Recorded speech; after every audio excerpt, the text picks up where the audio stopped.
Monitor, Flynn must be found if we are to have any hope for the future. We have seen that an ISO survivalist called Gibson escorted Flynn from the city, but was arrested shortly thereafter. This Gibson appears to have been brought to the game grid. Locate him and learn the user's whereabouts. You must succeed. Only Flynn can deliver us from Plea.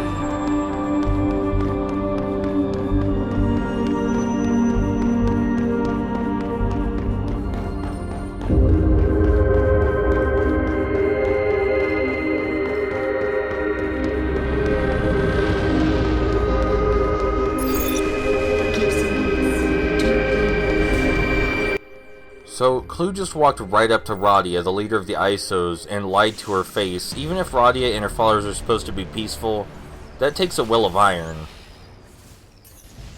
Unfortunately, that will of iron doesn't say very good things for the future of the ISOs, now does it?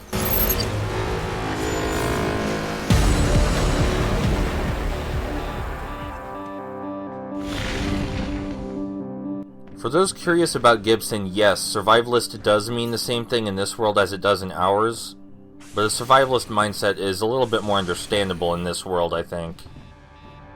In case it hasn't been made abundantly clear, peace in this world is very fleeting and flimsy.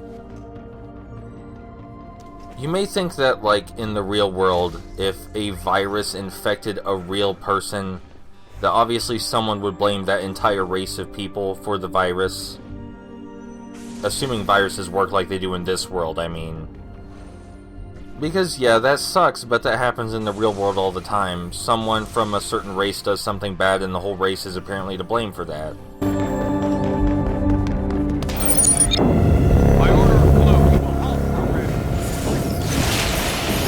But something else that is made very clear about the Tron universe is that programs are not exactly like people. Flynn has said, at least twice now, that he programmed certain limitations accidentally or otherwise into the basics. And because of this, some of the basics are just predestined to hate the ISOs no matter what. So things here are a lot more volatile, and things could go wrong a lot more easily than they could in our world, at least theoretically. I mean, they seem to have went bad pretty quickly.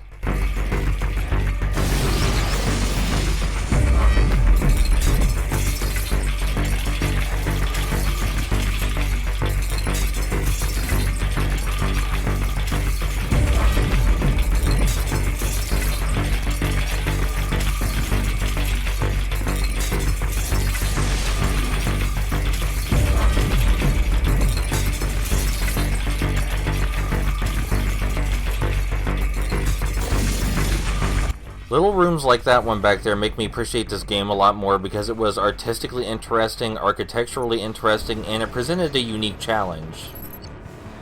That was the Arja Theater, and we don't know very much about Arja culture, but we can assume they had a reason to have a theater just from that room.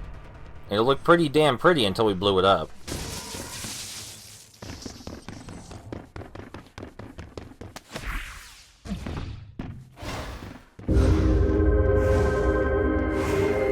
Something strange I find about the world of Tron is that it is simultaneously larger than and smaller than it would seem to be. But enough about that, back to Gibson. Gibson saved Flynn, and it's easy to get the idea that nobody except for Clue hates Flynn, and that might be accurate. All of the programs, ISO or otherwise, on the grid seem to think of Flynn as a kind of god, and they don't think he can do any wrong. He's been very compassionate and, in general, just a really awesome guy.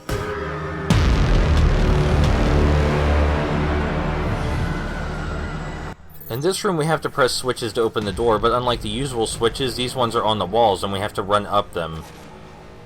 Otherwise, it works pretty much the same. Sometimes we have to press these switches in a specific order. That's not the case here. But yeah, as I was saying, almost no one hates Flynn. Of course, Clue managed to find people to kill Flynn, but all you need to do for that is find programs that value order more than they value their creator. I'm not saying that every single one of these guys was on board with killing Flynn. That seems really unlikely. But it wouldn't be super hard to keep something like that quiet for Clue, I imagine. I mean, Clue has pretty much infinite power. So even if it would cause mass hysteria if everyone found out that Clue killed Tron and Flynn, that's probably not going to happen. I mean, Cora went to go and tell the ISO factions, which we will never see, by the way, so don't get your hopes up. But I'm not feeling too good about our chances at getting anything seriously done about this. I mean, we don't really have a choice, it's our job, but still.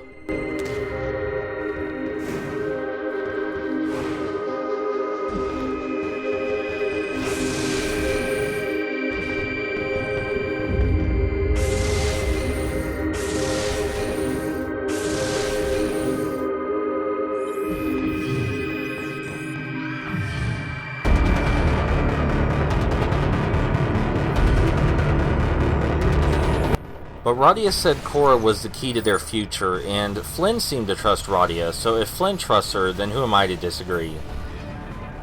Hey look, a new enemy. These ones are supposedly stealthy, but they don't turn invisible enough for that to be a serious factor. Area attacks are when we run and press the alternate fire button, so that one I've been using a whole lot to wipe out groups of enemies. It's really easy to confuse the stealth troopers with the very first agile enemies. That happens to me a lot.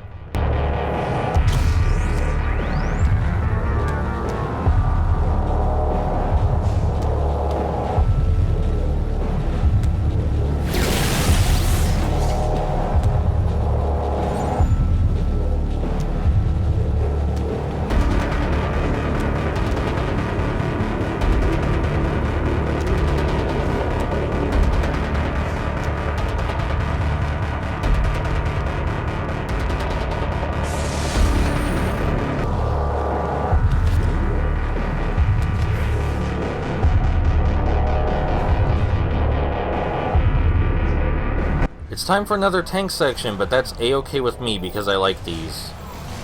So we're at the quarantine gate, and it's pretty clear that Clue's not even trying to pretend that he's not taking control here. This is an obvious attempt to completely block off Argus City from the entire rest of the grid. Nobody gets in or out, it makes it easier to kill them later, and he can say it's all to stop the virus. So more and more of these dropships keep coming in, but we can actually kill most of them before they land and drop enemies. So we never actually have to fight any sentries, as long as we're quick enough with our trigger. The tension between the ISOs and basics was probably always there, and the basics might not have any problem with Clue committing genocide, like, at all, unless Flynn was there to tell them that was bad. Because to them, Flynn's commands probably override Clue's. So, you know, what Radia said makes a lot of sense. Only Flynn can deliver them from Clue. There's no way that everybody would listen to someone over Clue besides Flynn. Well, I'm sure Radia's followers would listen to her over Clue, but they're not going to do a whole lot to convince the basics, are they?